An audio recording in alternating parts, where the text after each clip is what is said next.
السلام علیکم ورحمۃ اللہ وبرکاتہ۔ امید کرتا ہوں میرے سارے بھائی خیر و عافیت سے ہوں گے۔ اللہ آپ لوگوں کو خوش رکھے۔ آج جس چیز کی میں بات کروں گا، جس واقعے کی، اس میں آپ کو دو نصیحتیں ایسی ملیں گی کہ جن پر آپ عمل کریں گے یا جن کے بارے میں آپ سوچیں گے تو یقیناً آپ کو بڑا فائدہ ہوگا۔ محمود غزنوی، سلطان محمود غزنوی کا تو آپ نے نام سنا ہوگا، اور وہ شعر بھی آپ نے سنا ہوگا کہ ایک ہی صف میں کھڑے ہو گئے محمود و ایاز، نہ کوئی بندہ رہا نہ کوئی بندہ نواز۔ سلطان محمود غزنوی اور ان کا ایک غلام تھا، ان کا ایک ساتھ میں کام کرنے والا تھا جسے ایاز کہتے تھے، جس کا نام ایاز ہے۔ تو پھر جو ایاز تھا وہ بادشاہ کا بڑا تابع دار تھا، ساری کی ساری بات بادشاہ کی مانتا تھا اور کوئی بھی حکم کی خلاف ورزی نہیں کیا کرتا تھا۔ تو جتنے بھی درباری تھے اور بھی بہت سارے لوگ تھے، وہ اس چیز کا اعتراض کیا کرتے تھے کہ یہ تو بہت ہی زیادہ اہمیت دیتا ہے بادشاہ کو، یہ پاگل سا ہے، اور بادشاہ اس سے زیادہ محبت کرتے ہیں، ہم سے نہیں کرتے۔ اس لیے اور درباری کام کرنے والے اس پر اعتراض کیا کرتے تھے۔ تو بادشاہ کو بھی بڑی تکلیف پہنچتی تھی جب کوئی ایاز کے اوپر کوئی اعتراض کرتا تھا، کیونکہ بادشاہ کو ایاز سے، محمود کو، جو سلطان محمود غزنوی بادشاہ تھا، اس کو ایاز سے بڑی محبت تھی، کیونکہ وہ ہر وقت بادشاہ کے پاس ہی رہتا تھا اور بڑا خدمت کرتا تھا۔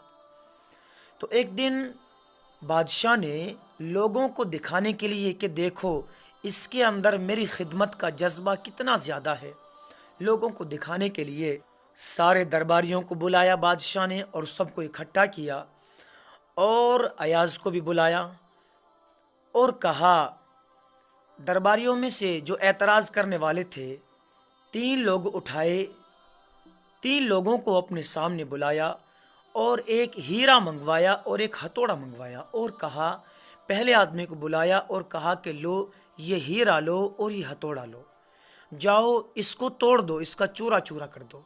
تو پہلے آدمی نے کہا، بادشاہ سلامت، یہ کیسے ہو سکتا ہے کہ میں آپ کے محل میں رہتے ہوئے آپ کا کوئی نقصان کر دوں؟ ایسا نہیں ہو سکتا۔ بادشاہ نے وہ ہتھوڑا بھی اور وہ ہیرا بھی دوسرے آدمی کو دیا کہ جاؤ تم توڑو اسے۔ دوسرے نے بھی یہ کہا کہ بادشاہ سلامت، میں اس ہیرے کو توڑوں اس سے پہلے میں برباد نہ ہو جاؤں؟ آپ کے دربار میں رہتے ہوئے آپ کی شان میں گستاخی کیسے کر سکتا ہوں میں؟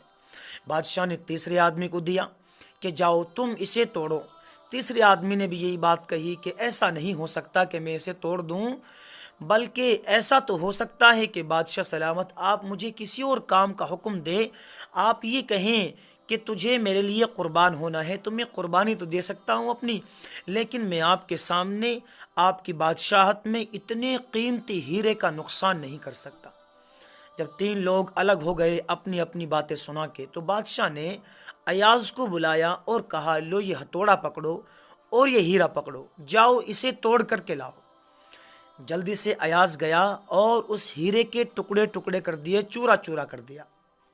سارے درباری دیکھ کر حیران، بڑے افسوس میں۔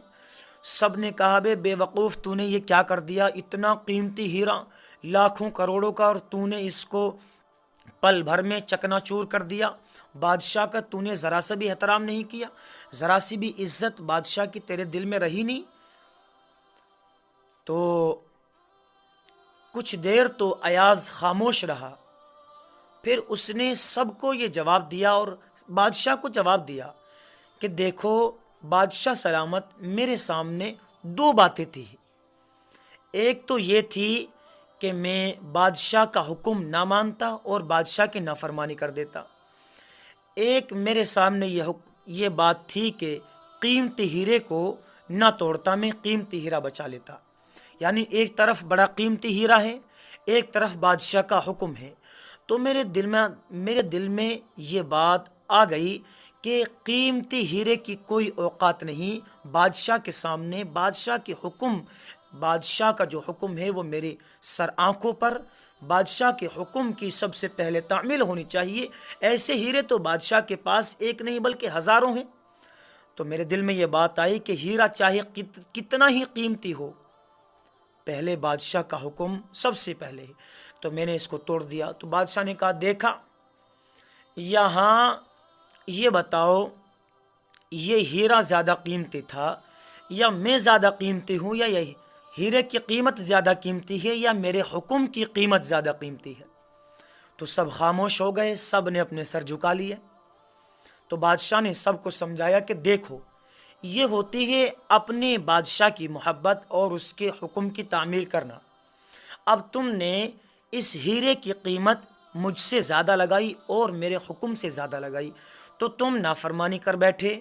اور ایاز کو مجھ سے سچی محبت ہے، اس نے میری اہمیت کے سامنے اور میرے حکم کے سامنے ہیرے کی کوئی اہمیت نہیں سمجھی، اور میرے حکم کو توڑنا اس نے بالکل بھی گوارا نہیں کیا۔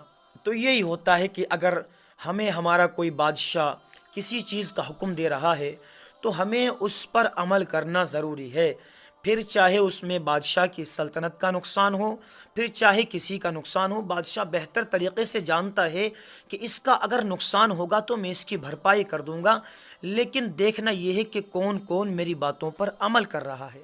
تو یہی اللہ تبارک و تعالی بھی اپنے بندوں سے چاہتا ہے کہ جو میں نے تمہیں حکم دے رکھا ہے اس پر تمہیں عمل کرنا ہے ہر حال میں، پھر چاہے اس سے لوگوں کا نقصان ہو، پھر چاہے اس سے تمہارا اپنا نقصان ہو، پھر چاہے عمل کرنے کی وجہ سے تمہارے یار دوست، تمہارے چاہنے والے کوئی بھی ناراض ہو جائے۔ اور یہ بھی ہے کہ اگر تمہارے ماں باپ تمہیں خلاف شریعت کسی کام کا حکم دے رہے ہیں تو تمہیں وہ کام نہیں کرنا، بلکہ تمہیں اللہ کا بتایا ہوا کام کرنا ہے، ٹھیک ہے نہیں؟ اگر ماں باپ اچھے کام کا حکم دے رہے ہیں تو پھر تو کرنا ضروری ہے، لیکن اگر ماں باپ کسی ایسے کام کا حکم دے رہے ہیں کہ جس کو اللہ نے منع کیا ہے، جس کو اللہ کے رسول صلی اللہ علیہ وسلم نے کرنے کے لیے منع کیا ہے، تو پھر یہاں ماں باپ کی بات نہیں مانی جائے گی، یہاں رشتہ داروں کی بات نہیں مانی جائے گی، اور یہاں اپنے یار دوستوں کی، محلے والوں کی کسی کی بات نہیں مانی جائے گی، صرف اللہ کی بات مانی جائے گی، کیونکہ وہ تو بادشاہوں کا بادشاہ ہے۔ یہ تو دنیا کے بادشاہ ہے اور وہ ساری دنیا کا بادشاہ ہے۔ یہ تو ختم ہونے والے ہیں، چند دنوں کی زندگی ہوتی ہے، بادشاہوں کی ختم ہو جاتے ہیں۔ بڑے بڑے بادشاہ، قارون بھی تھا، اس کے پاس دنیا بھر کی دولت تھی، اس کو بھی ختم کر دیا گیا۔ فرعون بادشاہ تھا، اس کو بھی ختم کیا، اور نمرود بھی بادشاہ تھا، اس کو بھی ختم کیا۔ جتنے آئے ختم ہو گئے، تو زیادہ دن تک یہ ٹکتے نہیں ہیں، ختم ہو جایا کرتے ہیں۔ امید کرتا ہوں آج کی یہ ویڈیو بھی آپ کو بڑی پسند آئی ہوگی۔ ضرور لائک کر کے جانا ہے، سبسکرائب کر دینا، اور اپنے دوستوں کو بھی اسے شیئر کر دینا تاکہ تمہیں بھی ثواب ملے اور انہیں بھی فائدہ ہو۔ بس آج کے لیے اتنا ہی کافی ہے، ملتے ہیں اگلی ویڈیو میں، تب تک کے لیے اپنا خیال رکھیں۔ السلام علیکم۔